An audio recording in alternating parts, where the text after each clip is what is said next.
Third Council of Constantinople, 680 AD, a heresy the Church created, then had to undo. What if I told you the Church once invented a heresy just to keep the peace, and nearly 50 years later had to call a council just to take it back? That's exactly what happened at the Third Council of Constantinople in 680 AD. Let's rewind. After Chalcedon 451, the Church had declared Christ to be one person with two natures, divine and human. But that still didn't bring peace. Many Eastern believers rejected this two-nature formula and clung to what they believed was the ancient faith, that Christ had one unified nature.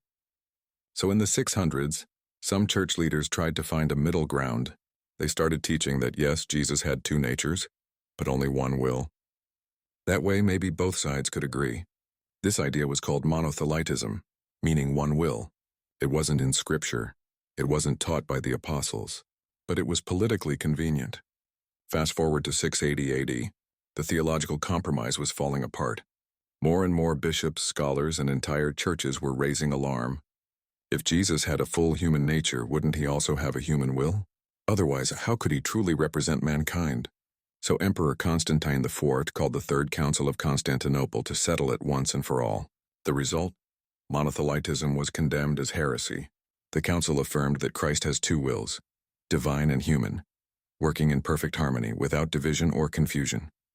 Even Pope Honorius III, who had once supported the one will view, was posthumously condemned for helping spread false doctrine.